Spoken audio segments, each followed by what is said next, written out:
জীবনের শেষ দিন পর্যন্ত তুমি আমার পাশে থাকবা না, আমার বউটা আমার পাশে থাকবো। সেই বউর মোবাইল হারাইছে, আমি কি এত সহজে ছেড়ে দেবো নাকি? এক পাতিলের সংসার। আজকে দেখাবো যে কেডা রান্ধে। আমি আজকে রান্ধনের ঘরেই যাবো না। কি হয়েছে? দাদা জান কি কইলো? না কইলো যে বাইরের কারো বলা দরকার নেই, আজকে তো নারে দেখতে আইব। যদি কোনো কারণে বিয়ে না হয় তাহলে বাড়ির মানুষ সব হাসাহাসি করে এই জন্য বসছে, বাইরের কারো দাঁত দেওয়ার দরকার নেই। আমারও সেই কথা। আচ্ছা শোনো, এখন আবার দাদার ঘরে যাও, যায় কও যে তোমার বউরে চাচি চোরের গোষ্ঠী চোর কইছে। তোমার চোরের গোষ্ঠী চোর করছে চাচি? হ্যাঁ কইছে তো। এখন দাদার এইসব কথা করার দরকার নেই, এমনিতে কামাল মেলা কথা কইছি তো, দাদা এই কারণে মন খারাপ করে বসে তাহলে আছে। চাচিরে শান্তিং দিয়ে আসো। আরে বাবা, চাচি মুরব্বি মানুষ, তার শান্তি দিকে কেমন? ও তার মানে কিছুই কইবা না? বুঝতেছো না কা, এইসব নিয়ে কথা কইতে গেলে কামাল হাও হাও লাগাই দিব। এমনি তার ভোর যে মোবাইল আছে এইটা নিয়ে একটু সিলাসিলি করতেছে না। চিল্লাইবই তো। হ্যাঁ বউয়ের প্রতি দরদ আছে, তোমার আছে? তোমার বউরে যদি কেউ মারে তাও তো কিছু কইবা না। আরে কি সমাজের কথা কও না, মুখের মধ্যে কোনো বেড়া নাই। তোমার কে মারবো? কে মারবো দেখি কে মারে? হ্যাঁ আমি তো আজ এটা কথা কই, আর তোমরা তো সব ভালো কথা কও।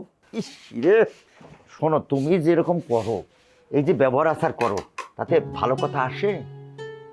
তুমি তো আমার সাথে এটা করতে পারো না। ঠিক আছে দেখি। করতে পারো না? সব আমার দোষ, ওরে কোনো দোষ নাই। চোরের গোষ্ঠী চোর কয়। খা আজকে রানবো না আজকে আমি। খা তোরা। বাবু শোন, আমার বড় ভাইয়ের শ্বশুর বাড়ি চিনস তো তুই? হ্যাঁ, ওই শ্বশুর বাড়িতে যাবি, গিয়া বড় ভাইয়ের সম্বন্ধে মন্দিরটা ধরবি। আর আমি তো কইতাছি, আমার কথা কইতে দে। আরে ধরবি, ধরে কবি যে কামাল ভাইয়ের বউর যে মোবাইলটা আপনি চুরি করে আনছেন, ওই মোবাইলটা দিয়ে দেন। আমি শিওর দেখেই কইতাছি, ও মোবাইল নিয়ে বাকছে, কাউরে না কইয়া বাড়ি থেকে গেছে গা। বেশি পণ্ডিতি মারাইস না, IMI নাম্বার দিয়ে তুই করবি। এটা করতে কইছি এটা কর। হ্যাঁ যা।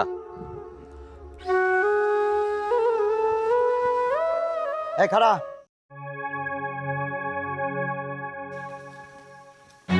শোন, চাচি আমার বউরে চোরের ঘরে চোর করছে। মারো নাই তারে? হ্যাঁ কি কষ্ট, পারবো কিছু দিনে? সে মুরব্বী মানুষ, তারে কি মারা যায়? তাহলে আমার কাছে নালিশ দিতে ছবি লেগে। আরে তোর কাছে তো আমি নালিশ করতেছি না, বিষয়টা তোরা জানা রাখলাম।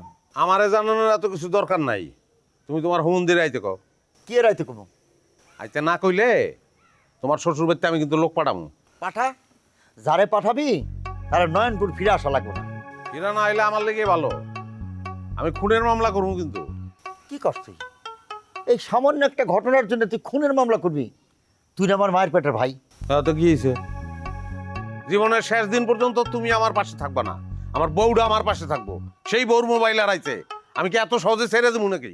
ঠিক আছে, পারলে কিছু কর। পারলে মানে আমি তো অবশ্যই করবো।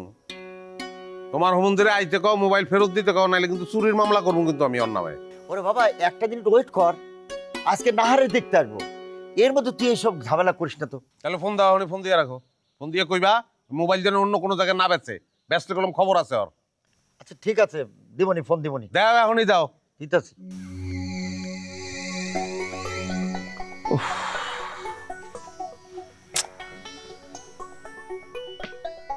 কি যে একটা ঝামেলার মধ্যে পড়ছি। দাদা এমন জায়গায় আমাদের বিয়েটা করাইছে, মান সম্মান কিছু থাকবে না।